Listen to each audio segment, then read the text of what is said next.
Hello, hello. Welcome to another edition of After the Whistle. I hope y'all digested from your Thanksgiving meals and, got your minds right or whatever the case. You threw those leftovers away. Hope y'all threw them leftovers away. Y'all gonna be sick. You're still eating those leftovers a week later. Todd's back once again. He's here. He got his English gear on because basketball season just started. So he busy. Right after here, he's out to practice. So we gotta get him out of here. So let's get this going. First off, we're gonna start off the Jets and the Patriots. It was a tough fought game, actually. It was a good game for the first half. It was 13-10. Back and forth. As one of these Patriots-Jets games, they're always close games. The Jets are always going to play the Patriots hard just because it's division rivals. But in the end, the Patriots just proved they were a better team. They had the better players, the better quarterback, and they just did what they had to do and win a road game that they needed to win, especially after losing before they went on the bye. Yep. The Jets, like you said, they play them hard at least once a year, every year, and this was the game that they played them hard. Good game throughout the game, and then, they just pulled away. Yeah, they usually do. Definitely. And you saw the Patriots playmakers make some plays. Gronk had a big catch for a touchdown. I think it went 40 or 30-something or 40-something yards for a touchdown. It was good to see him get in the end zone. Brady didn't make any mistakes, no turnovers, 2 touchdowns. And the Patriots, the running attack, they ran the ball very well. Sony Michel, 133 yards on the ground. He's 21st in the league in rushing right now. That's pretty good for a rookie campaign. Especially for a Patriots running back. Yeah. We're usually heavy on the pass. Yeah. We got a solid run game, so we should be all right in the playoffs. And having Gronk back, you already know what that is. Yeah, and I think James White too. So Sony Michel and James White, they complement each other because James White, they both can actually do the same thing, but I think Michel's more of in between the tackles. He'll wear you out. James White, I think he'll do it all. He'll run outside, run in between the tackles, but they use him a lot more in the passing game. I mean, it's just good to have multiple options in the run game because we're known for just being a pass-heavy team, and so now we have 2 options at the running back. Who knows? Yeah, what they'll be able to do in the playoffs. Yeah, and especially this time of the year, it's starting to get cold out there. Coming up here, New England, you might get snow at some point, and so the running game is definitely going to be key. But here's an interesting stat: the Patriots against the Jets, since I believe 2015, are about 15-4. They're 15-4 against the Jets since 2010, averaging 29 points per game in those wins. And two of those losses came in overtime against the Jets. So the Patriots own this division, own this conference, own this division, own this team. Yeah, basically. Yeah.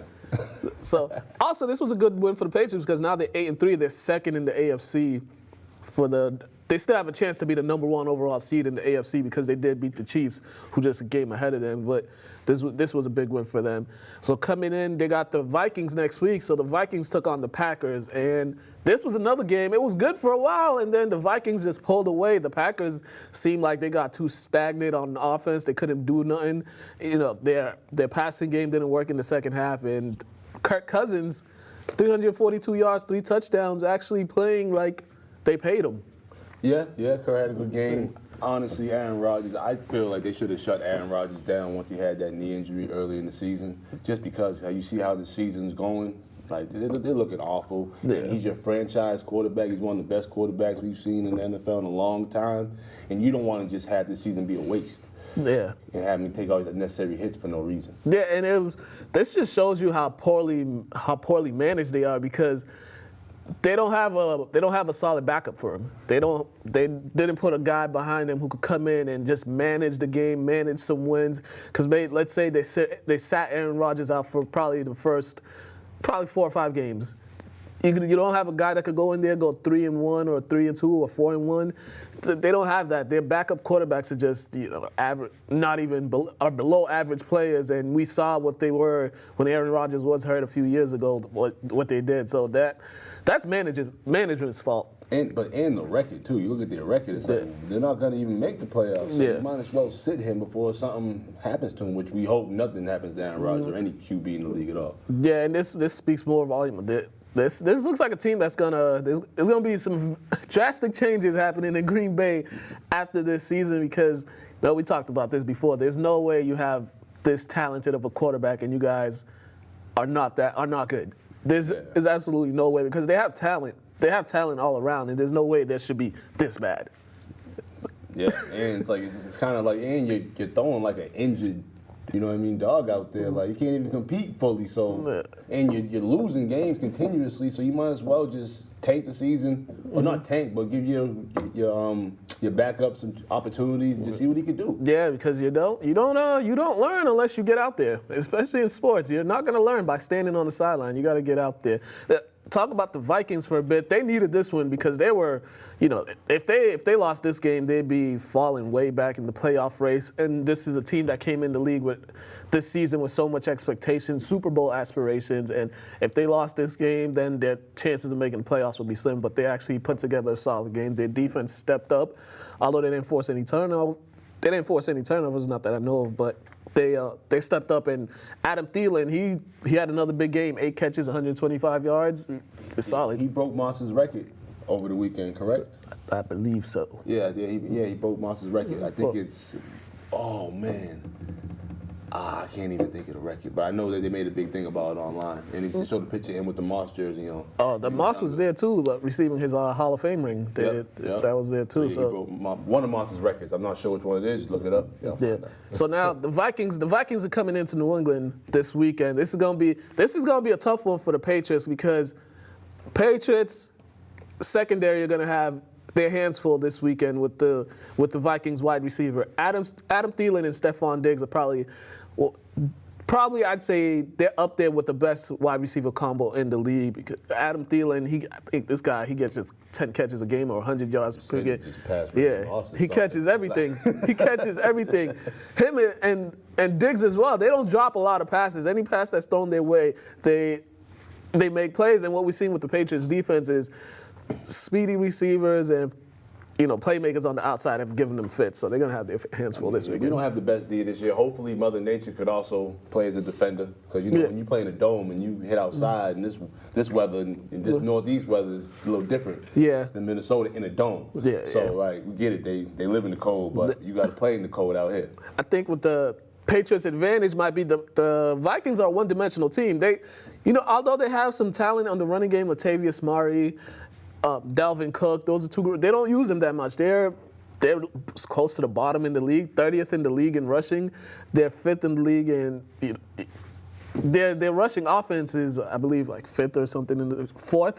So I think the Patriots got to somehow find a way to make them one-dimensional. I mean, if they want to make them pass, they're gonna have to throw, it's like a dime coverage out there or something like that. Because one thing about Kirk Cousins, he will give you a chance to intercept the ball. And the Patriots, they're 6th in the league in interceptions. So although they give up a lot of yards, they cause turnovers as well. And I'm sure you just read off those stats. I'm sure Belichick has full of them as well. So I'm sure he's going to key in on some of those things. But we just got to hope that the players that are on the field just come to produce. Yeah. That's really it. The coach is going to do so much. You got to play. You got to play and make plays. Yeah, this is going to be one of those games of the year because we're seeing a top 5. This is a top 5 defense coming in. So the Patriots offense are going to have their hands full, but I think, they'll probably balance out since they got the home field advantage.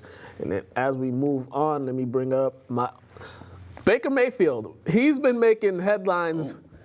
He's been making headlines, Mr. Baker Mayfield, after the Browns dismantled the Bengals, that bum team.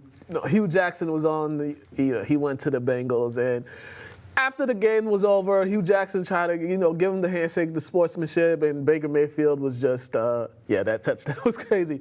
And Baker Mayfield was just not having it. He was just like, no, he didn't want to, engage or whatever with the coach, but I think he was making a big deal out of something that's not really a big deal, but he's making a big deal for him for no reason, I think. I mean, for him to be a rookie, he needed to just, zip it and just play, just produce. You got a couple wins under your belt. You had a great game with 4 touchdowns. Yeah. League high. His career high so far. Yeah. So you're rolling. Just keep the positive energy around you. You don't want to be negative of any sort. Yeah, it was interesting because he was talking about how Hugh Jackson left and then went to the rival team. And it's like he got fired. He got fired. And it's like, Baker, you don't know where you'll be 4 or 5 years from now. Yeah. You might be deciding if he wants you on your team or not, on his team or not. So let's just Let's just be careful about who we are disrespecting and offending. You know That's what I mean? it. And a lot of those guys that are on the team right now, the Browns, some of them may be on the Bengals next season because the turnover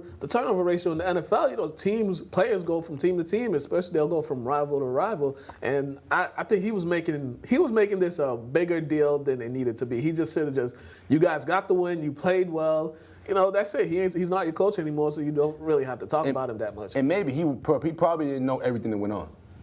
Yeah. Because you're saying he left when you get fired. You don't just willingly walk out when you're fired. Yeah. You get pushed out or somebody escorts you out. So he probably was misinformed with some things. Yeah, and especially when you see, what do you want him to sit around? When your friend offers you a job, you're just going to be like, say no because it's a rival team or whatever? No, you're going to take the job. You don't want to be sitting around doing nothing. End of the day, you need to get paid. Yeah. And Baker's not giving you any of his checks, so who is he to say anything about your decisions for yourself? Yeah, that's and your family. Yeah, so this is why a lot of people they're not really sold on him because he's still immature on certain things, and this was one of those things. It was something he could have just said something quickly and then let it be, but he made it much more of a bigger deal than it is. Maybe he was trying to get Browns some more national attention or something, because this is the only reason people talking about them, because they're the Browns. And they're making some strides, though. They're making some, baby steps. Baby steps, but they're still the Browns.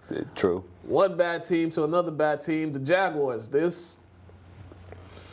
Jaguars, they're playing quarterback shuffle. They've shelved Blake Bortles, they've benched him and put in Cody Kessler. I don't know how much of an upgrade that is, but I think we talked about this issue since the opening of the season, since he's been coming on. I think we talked about this, how the Jaguars were so sold on Blake Bortles when everybody else saw that he wasn't that guy. And they tried to make him be that guy, but he was never that guy. This is why the Jaguars are the Jaguars. Yeah. Because the whole world has been saying negative things about Bortles. I told you, I've never heard one positive thing about the man. And that's a shame, because you should be able to find some positives in his game somewhat. Yeah. He has won a couple games, got a couple touchdowns, but when you got the whole world saying he's a bum, in the Jaguars, there are a couple people in their front office think that he's amazing. Like, man, you get what you deserve. You get what you deserve. And when this happens, this has a trickle-down effect on the team, especially you got a defense, well, they're not. That defense is overrated this year. They're supposed to be great, but they've been getting torched all season. But when you got playmakers on defense and they try to hold up their end of the bargain, and then you go out there, you throw Blake Bortles in, he's completing like 10% of his passes, or they're just not making big plays. It's like, oh, what are we doing? What are we doing? And it's kind of hard to play for a QB if you're on the field more than the offense is. Yeah. It's like, man, come on. I know you might have a rough couple outings, I want to say, series, but rough games, like plural, that's awful. And at this level, there's so many other options out there to put in front of Bortles. Especially throwing under 200 yards a game. Especially in this day and era of the NFL, you should get 200 yards by halftime. And Look at all the QBs that thrown over the weekend. You had one almost had 400. Most of them had over 300. Yeah, so just struggling just to get to 200 yards passing. And also, we talked about how NFL management is terrible. Also, the management, what were they thinking during the offseason when they just got rid of a lot of the playmakers? They just let them go. Allen Robinson, Allen Hurns, they let them go. Then they got rid of Dante Flower. It's like you guys were a couple plays away from the Super Bowl and you just broke that team up. And that's when I feel like you have a lot of people in these positions that never played, don't know what it takes to win, haven't coached, because you wouldn't do those things. You wouldn't just get rid of your playmakers. You might get rid of a couple to get some linemen or some position players, but you don't just get rid of everything. It seems like it looks like you have no idea what's going on or how to do your job. Yeah, and the worst part is they didn't even replace them with other playmakers. They just, they thought we're going to be fine the way we are, and that. Ever since that win against the Patriots, that's been the highlight of their season. And that was what, week 2, week 3? Well.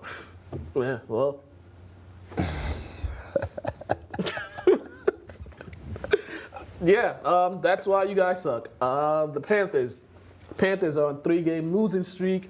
Kickers, man, kickers. I'll say this all the time, you can't trust kickers. And Graham Gano, that's 2 weeks in a row, he's missed some important kicks that's cost him the game. Granted, the Panthers went for their 2-point conversion instead of kicking the field goal the week before. But Graham Gano, you got to make the field goal. You just got to make the field goal. And Christian McCaffrey and Cam Newton had probably one of their best games of the season.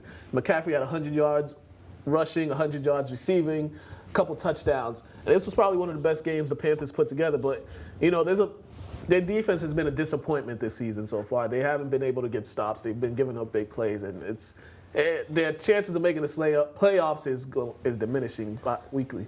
Yeah, it's tough when your offense is doing everything. Your defense can't make a couple plays. Like Seahawks aren't who they were 4 years ago.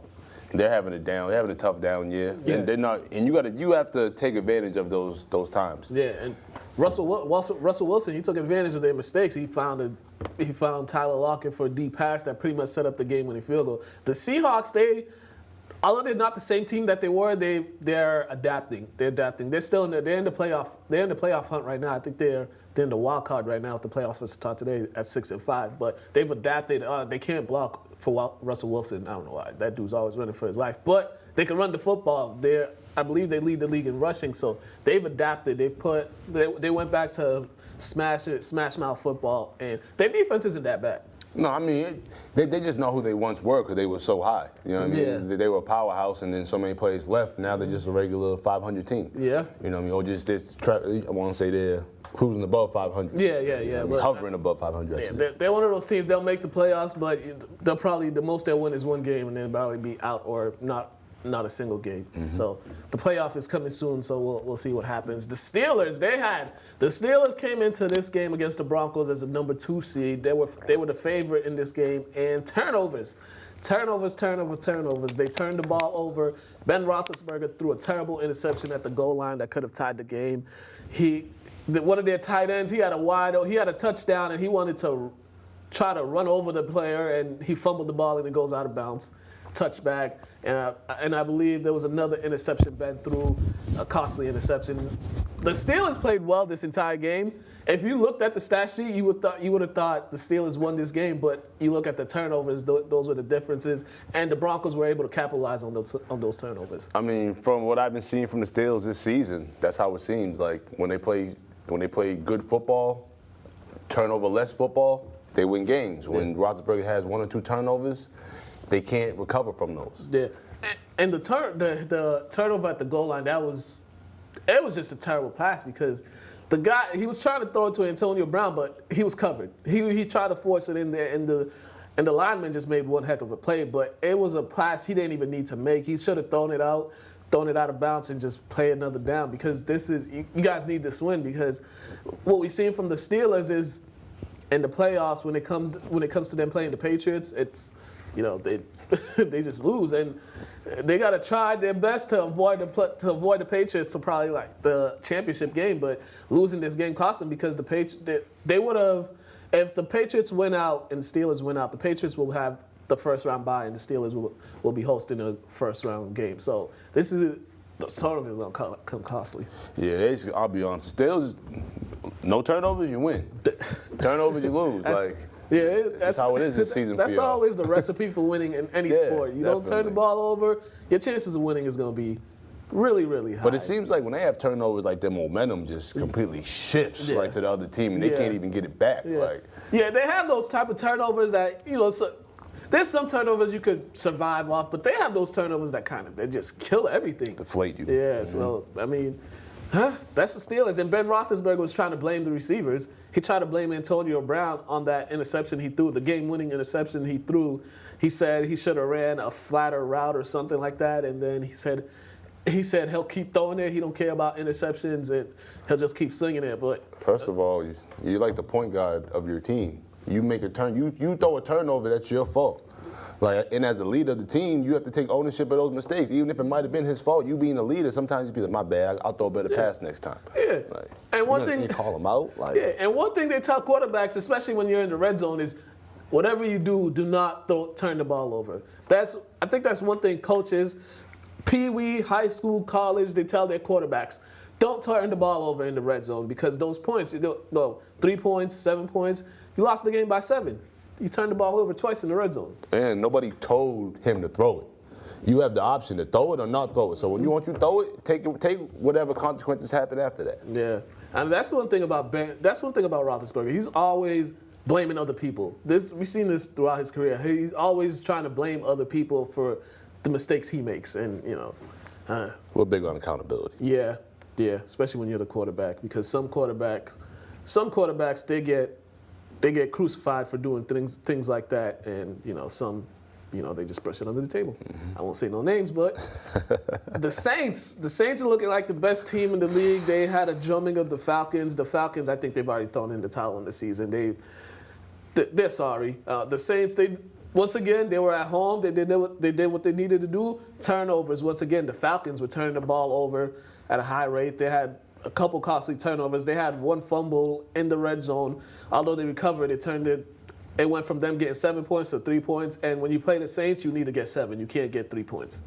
Yeah, man. Atlanta 4-6. You can just tell, they're not even thinking about the playoffs. They're not even worried about winning any more games, I don't think, to be honest. Like you said, they threw in the towel. And New Orleans is just a powerhouse right now. They have so much momentum. They just running over everyone they play against right now. Yeah, and with the Falcons, I just don't understand them because they have the talent. I don't understand what they're doing with all that talent. That's one thing I hate about a lot of NFL organizations or coaches. You have all this talent, but you're not utilizing the talent. Like Julio Jones. Julio Jones should get the ball every single time. He's at least targeted the majority of the time. He should get at least 20 targets a game, but I don't know.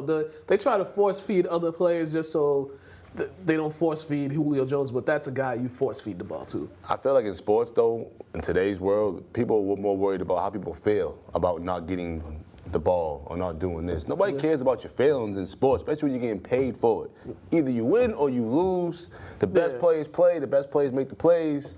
That's how it goes. If you're a role player, do your job, and go home happy if you win or lose. It's really that simple, but I think the overcomplication of things. I never understand why people make things so complicated. Right.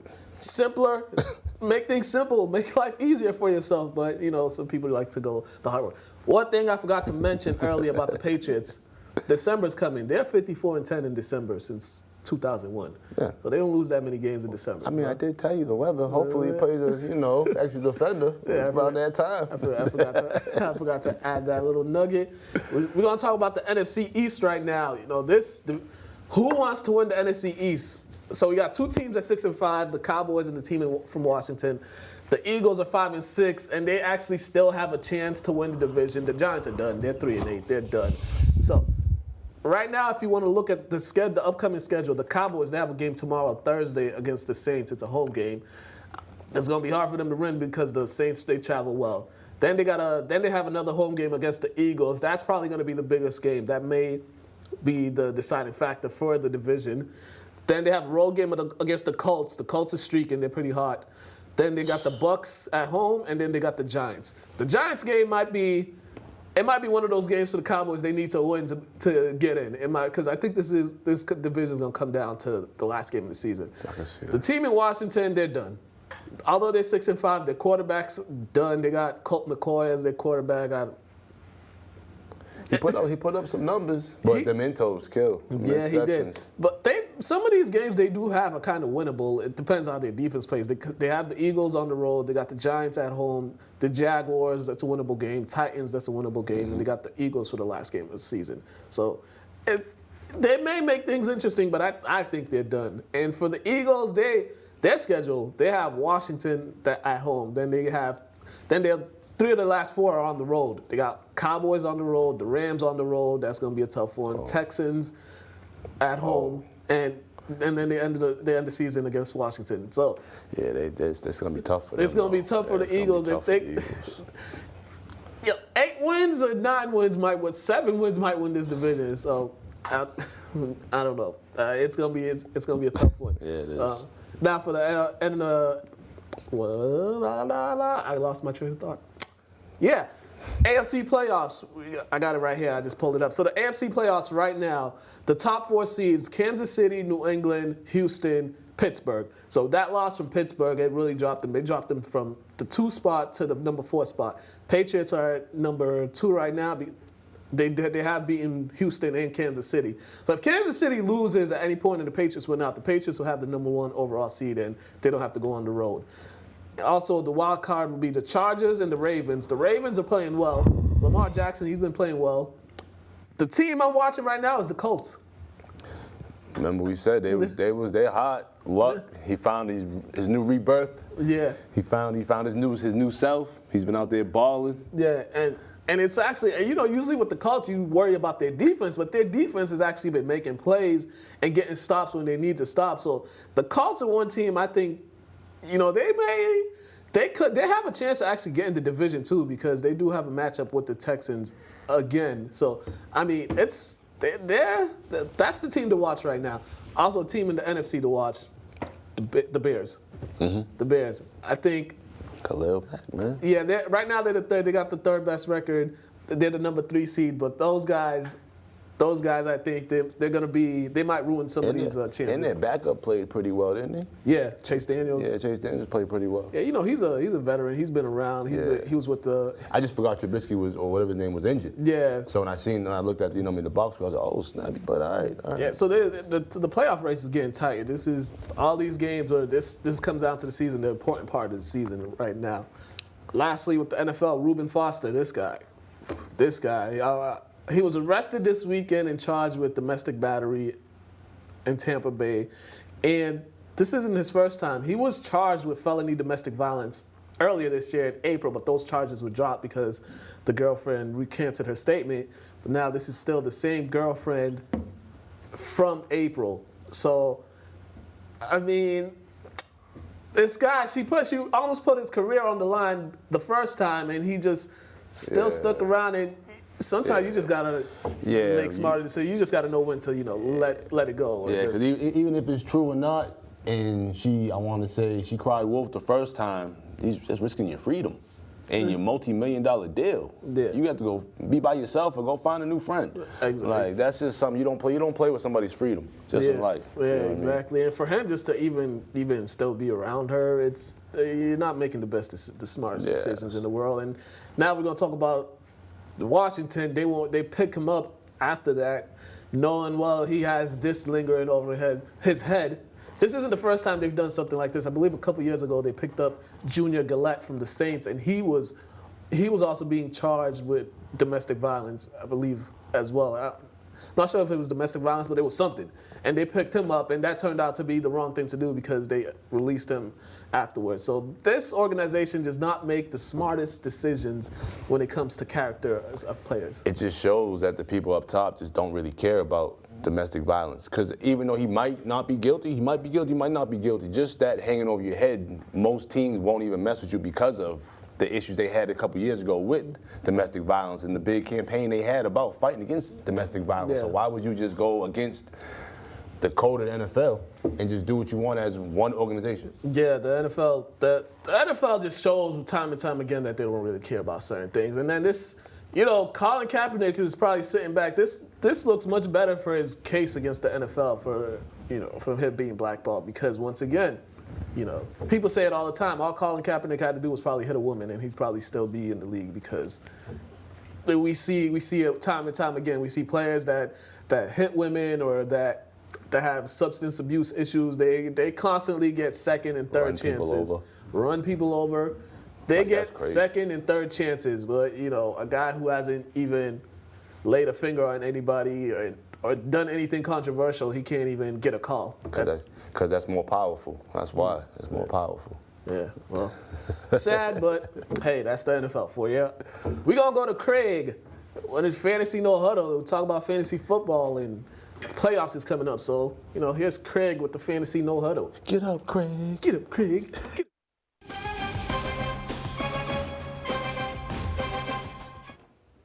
What's up, everybody? Welcome to No Huddle here on After the Whistle. My name is Craig, and you might recognize me from my show, The Flex, where I give fantasy football advice every week, Wednesday nights at 9. But today, I'm here on No Huddle to give you my top players of this week. Starting with the quarterbacks, I believe Cam Newton is going to be the top quarterback this week going up against Tampa Bay. I believe he is going to run and throw all over that defense, and it's going to be an embarrassment. You watch. Following that up with Patrick Mahomes. He's a gunslinger, and he's probably one of the best quarterbacks hands down this season. Definitely top 3, definitely in line for MVP. And I believe that he gets it done this week against the Raiders, who are all around a terrible team. So I believe that Patrick Mahomes is the second best quarterback of the week. For running backs, I like Kareem Hunt. Once again, they're going up against the Raiders. The Raiders aren't going to stop anything, so I believe that Kareem Hunt is going to run all over them. The same thing I believe about Christian McCaffrey. I don't think he's going to go off the way he did this past week, but I think going up against the Bucs, he's going to have an incredible week. He's going to get a lot of catches. He's going to run the ball, and he's going to score touchdowns. So Christian McCaffrey is going to be top 2 running back. Surprise pick this week, I think, is going to be Phillip Lindsay. That kid is a good running back, but they're going up against Cincinnati, who is not a good defense. With his ability to jump cut and his ability to make breakaway speed, I believe Phillip Lindsay is going to have his best game of the season. And then, even though he had a bad week this past week, I like his matchup a lot. David Johnson. He's my favorite running back in the NFL, and I believe that this is going to be the week that he's going to prove why. For wide receivers, once again, I'm going to go right back to the Kansas City Chiefs with Tyreek Hill. Tyreek Hill is a beast, one of the fastest players in the NFL, and I believe he's going to use his breakaway speed to get over 100 yards this week, going up against the Raiders. Emmanuel Sanders. Emmanuel Sanders has been looking awesome. Especially towards the end of the season, he's getting better and better. And with his matchup against the Bengals, I believe that he's going to prove that he is still awesome. And then Davante Adams, once again, I like his matchup. He is an amazing wide receiver, and I believe this is going to be a really good game going up against Arizona, who just hasn't been getting the job done. And then Michael Thomas, who, in line for one of the top wide receivers in the NFL this year. I believe him and Drew Brees get it done, and I believe Michael Thomas has a big game. My top 2 tight ends are going to be Greg Olsen and Travis Kelce. Based on pure matchup alone, both these guys are going up against 2 of the worst defenses in the NFL with 2 of the better quarterbacks in the NFL. And they're going to get their red zone touches, and they're going to put up the big numbers. They're going to be the highest scoring tight ends, along with what I believe might be Rob Gronkowski. That would be my sleeper tight end of the week, even though calling Gronk a sleeper is kind of stupid. But with his past performances being what they were, I believe Gronk has a big game this week coming up against Minnesota.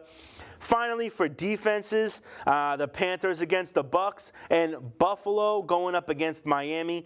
Normally, I wouldn't say Buffalo, but their defense is pretty all right. And going up against Miami, I think they're going to have a really good game. I think they're going to get at the quarterback. I believe I'm going to see 2 interceptions in this game. And for the Panthers going up against the Bucs, I think it's going to be a rough game for the Bucs. I don't think they're going to do what they normally do. So those are my picks: Cam Newton, Patrick Mahomes, Kareem Hunt, Christian McCaffrey, Phillip Lindsay, David Johnson, Tyreek Hill, Emmanuel Sanders, Davante Adams, Michael Thomas, Greg Olsen, Travis Kelce, Rob Gronkowski, the Panthers defense, and the Buffalo's defense. Those are my picks. This is my segment on No Huddle on After the Whistle. Check out my show, The Flex, Wednesday nights at 9. Until then, have a great week.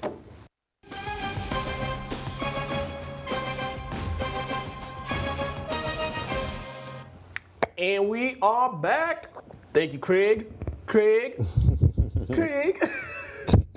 All right, let's talk NBA now. We gotta run through this stuff. Celtics, they're 11-10 right now. Early struggles. I don't put much into the NBA until after Christmas.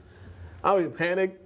They have been playing horrible, but it's nothing they could fix. It's nothing that they can't fix. Yeah. So I don't really overreact to early season struggles. They just had a 4-game losing streak, but they had a good game against the Pelicans. I don't really never put much stock into early NBA until after Christmas. A lot of people been asking me about, what do you think about the Celtics? I'm just like, a lot of guys got opportunities last year that really wouldn't have got as much if there weren't injuries. So now you got to figure out roles. Or if you can't figure out roles, you got to move a couple guys. Yeah, and I think he's just trying to figure out which group works well together and which doesn't. So it's all about adjusting because Granted, a lot of these players, some of them were injured. You know, the two big guys were injured. I thought Gordon Hayward, they should have brought him along slowly. You know, have him come off the bench early on, and then at some point when he's, you know, back to where he is, he could put him back in the starting lineup. But you know, it happens. I'm not too worried, but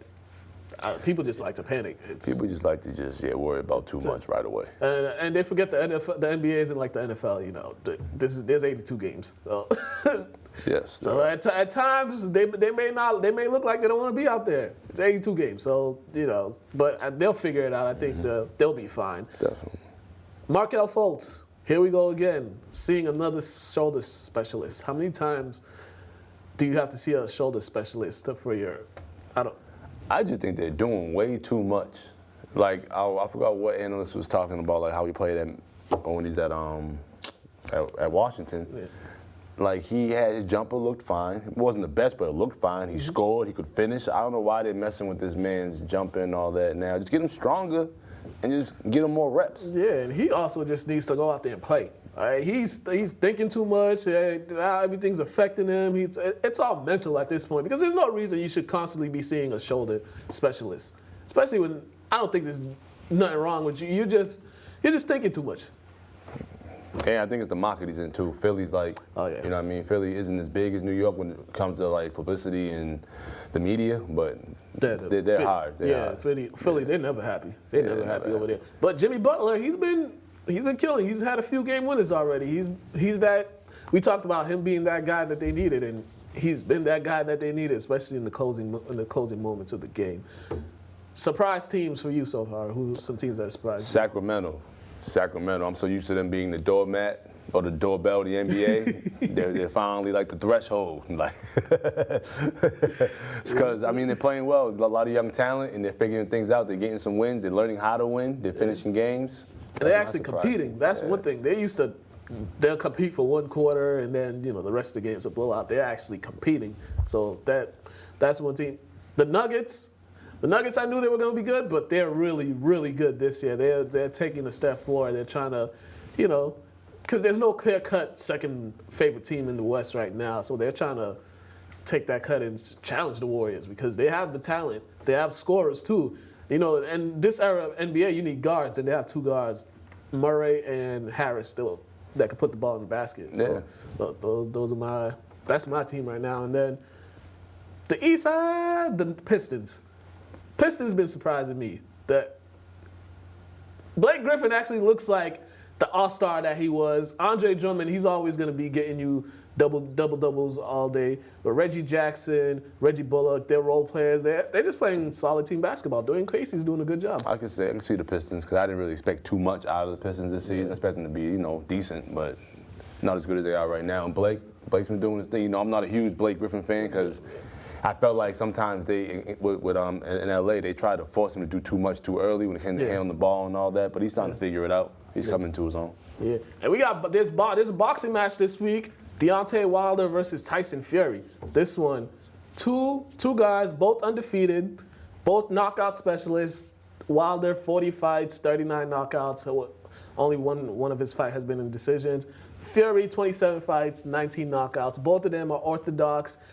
This is a lead up to Anthony Joshua versus Wilder because I think after this, Wilder and Joshua have to fight at some point next year because you just have to do it for boxing purposes. But you know the politics in boxing is ridiculous. But I think this is the lead up to that one. Is Tyson still champion, right? I think he still has his belt. I could be wrong though, but I know Tyson's still undefeated. He comes from a family of fighters. He was named after Mike Tyson.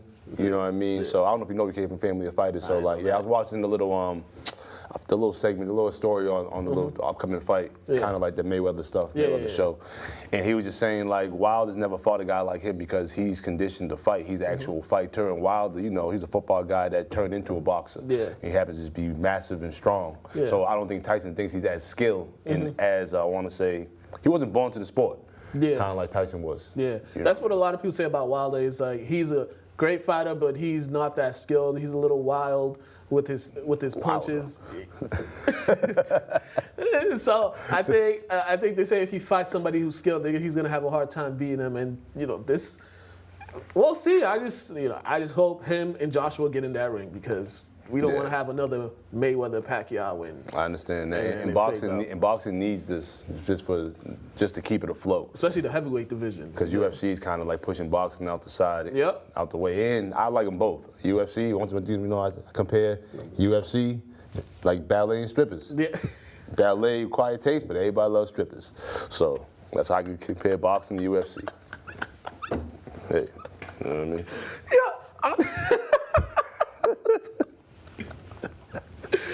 We're going to Athletes Corner. Athletes Corner.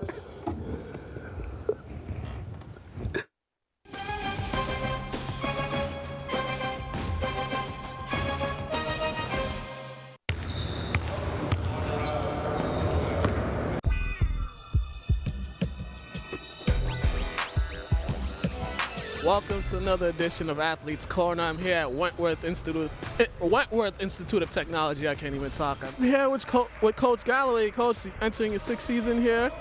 I'm here with Junior Steven Azooms. He's looking to have another big season. How you doing today, man? I'm doing really well today. How you doing? I'm here with Junior Matt Vartanian. I get it right? Vartanian, yeah. Vartanian. That sounds European. Armenian, yeah. Armenian, yeah. Okay.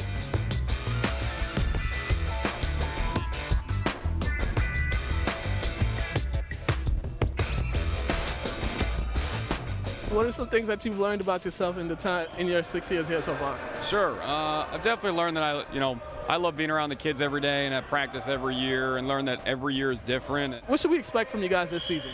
We just played Babson. They are off a national championship 2 years ago, and we played pretty well against them in the first half especially. Our man pressure was pretty good and pretty big on the inside this year with me and Steve, the kid you just interviewed, and should look to play inside out that way a lot. Talk to me about this year, last year, what are some expectations that you have for this team so far? I think we're a young team. We started out earlier this season came into first practice and it was pretty shaky, but I think day by day we're competing, ready to play, and we got high expectations compared to what the league has for us this year, so I think we're ready to play. We have mad freshmen coming in this year, so it's our job as me and the other upperclassmen to teach them the way and show them every day in practice. If you work hard, you get playing time, and we take it one day at a time.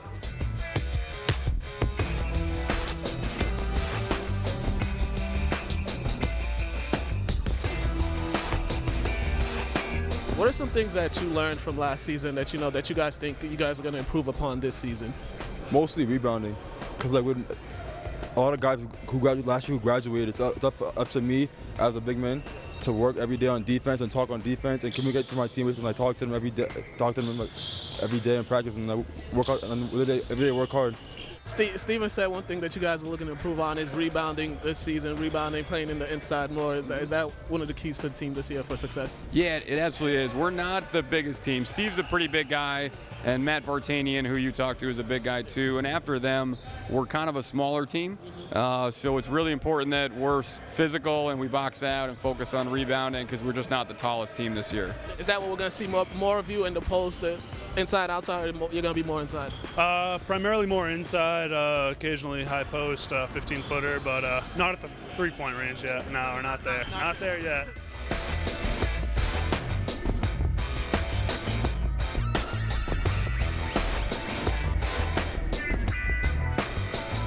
You guys finished 6th in the conference last season. You guys went 10-8 in the conference. You guys played a lot of tough games, and so what's it going to take for you guys to just get up in that upper echelon with those top teams in the conference? Yeah, sure. We were the 6th seed. We finished tied for 5th, and the way the league always is, everything's so tight. A couple of points here and there decided seeds 4, 5, and 6. So we really need to close out some games. We need to, win the close games. We lost a couple by a couple points. What are some challenges that those teams has faced for you guys? I think that one of the biggest challenges for us this year is going to be playing inside. We're not a very big team, mostly built around guards, but I think that we're going to be able to compete. We have some young guys coming in that are strong and play physical, so it's going to be a good. Every day in practice, we got to work hard as a team and improve every single day, and take it one step at a time and listen to coach what he's telling us to do, know our plays, know the offense, know our defense, and take it over into games and work hard in games, and one day we can prove everybody wrong that we should be up top 2 with Nichols and Endicott.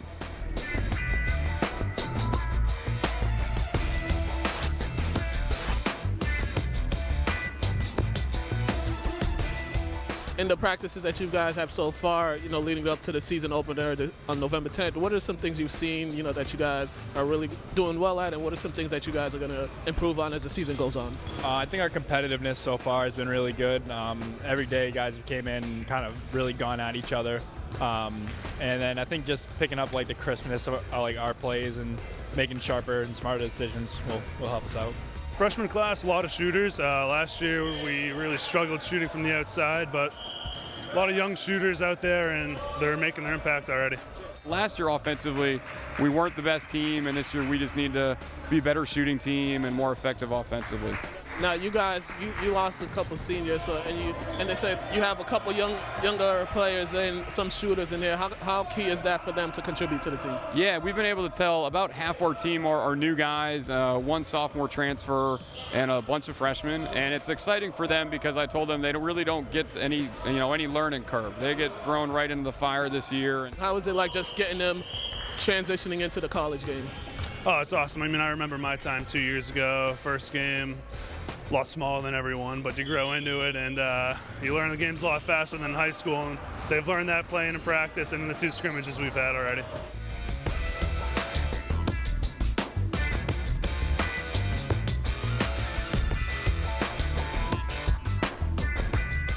You personally, in the 4 years since you've been on campus, what are some improvements on your game that you've seen that you didn't have when you came in?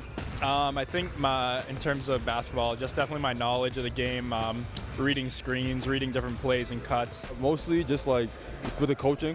We have 2 new coaches, and they try to like help me along the way. Always like keep my composure in games and just like keep my head up and like don't ever be down and like always play the next play and work hard every day. I've been in the weight room a lot. I came in as a freshman. I was like 190 pounds, up to like 220, 225 right now, and look to use it to my advantage in the post a little this year.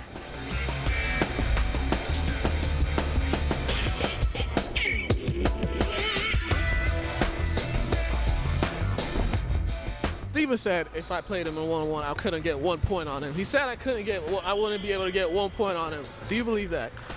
I believe it. I mean, he might foul you. I don't know if you're counting fouls, but If it was me and you one-on-one, what are the chances? No. Unless you can shoot, no. Am I even Can you shoot? No, you're not getting the paint. Oh man, I mean, I don't have my shorts on today. 2 big men said if I would play them in a one-on-one, I wouldn't get 1 point. Is that true, Coach? Coach, would I be able to get at least a point? You could definitely get a point on Steve. You could probably get a few points. Matt, I don't know. He's pretty good. But Steve said I wouldn't even get to the rim. I doubt that. I think you could. All right, Coach got faith in me. All right, he got faith in me, so I could get a point. 5. You guys been watching Athletes Corner. I want to thank Coach Galloway, and good luck to the Wentworth men's basketball team this coming season. You guys take care.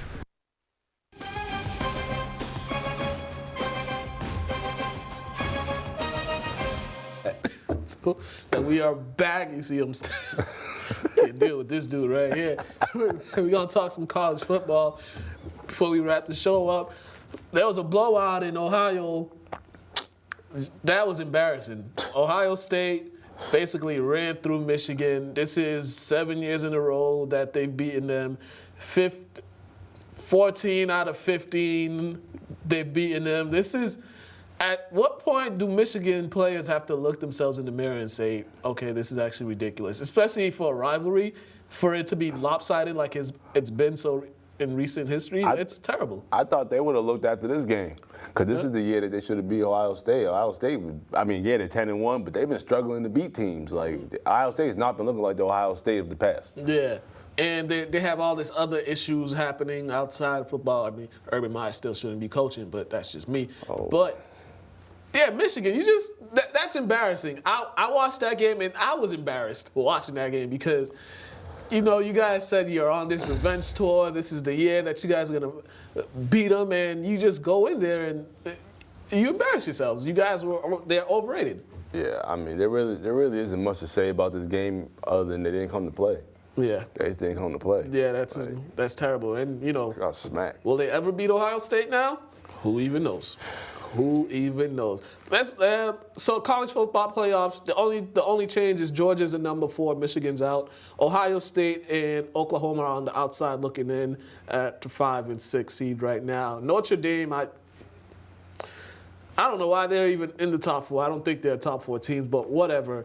But let's go through. It's championship week. A lot of playoff implications are going to be this weekend. Number 4 Texas versus Oklahoma for the Big 12 championship game. Who you got? Texas beat them earlier in the season, 48 to 45. I was gonna pick Texas, anyways. Me too, just because I don't like Oklahoma. That's it. Clemson, Pittsburgh, ACC championship game. Clemson. It's hard to pick against Clemson. Man. Alabama, Georgia, SEC championship game. I'm going with Alabama. Yeah, I want to say Georgia, but Alabama, no matter what happens, even if Alabama loses, they're still going to be in the top 4, so they could actually take a break if they want to. Big Ten championship game, Northwestern, Ohio State. Ohio State's going to win that game. Ohio State. If they were going to lose, it was going to be over this weekend. Yeah. And it didn't happen, so. That's terrible. All right, and we are going to go to our NFL predictions. I've been terrible. I think he had a better record than me the last time. So we're going to run through this because he got practice. Yeah, late. Thursday, Saints, Cowboys. Saints. Yeah, Saints are going to take that one. Ravens, Falcons. Ravens. I'm going to say the Falcons are actually going to win this one because it's in Atlanta. They might run all over the Falcons. Broncos, Bengals. Broncos. Yeah, Broncos, Bengals. Andy Dalton's done for the season, and they have no hope. Rams, Lions. Rams. Yeah, Rams. Sorry, Patricia, but yeah. Cardinals, Packers. This is one of those pick'em games. I'll go with the Packers. Yeah, it's in Lambeau Field. I'll go with Packers. Dolphins, Bills. Go with the Bills. I will go with the Dolphins just to say something different. Giants, Bears. Bears. Panthers, Bucks. Panthers. Colts, Jaguars. Colts. Yeah, I'm going with the Colts. Browns, Texans. Texans. I'm going to go with the upset with the Browns. I was thinking about that. Jets, Titans. Titans. Yeah, Titans. Chiefs, Raiders. Yeah, we ain't even going to pick that one. We know who's going to win that one. Vikings at the Pats. Yeah, Pats. Seahawks, San Francisco. I'm going to go with Seahawks. It's in Seattle. Yeah, I'm going to go with Seahawks. Chargers, Steelers. It's a big game. It's a big game. I'm going to go with Phillip. I agree with you. And the team from Washington and Philly for Monday night. I'm going to go with the Eagles on this one. Yeah, I'll go with Philly. And, yeah, that's it. Hopefully I can actually get a decent amount right. We are out of here. Time's running out. www.linntv.org. Make sure you go check out the website. Basketball season's coming. Support the Lynn English Lady Bulldogs. They got a jamboree next weekend, so make sure you go check them out. Check out all the teams. St. Mary's is at Gillette Stadium this weekend for the state championship game. They're playing Broomfield something. I might be there. They need to give me my press passes. We out of here. Yo, I emailed them.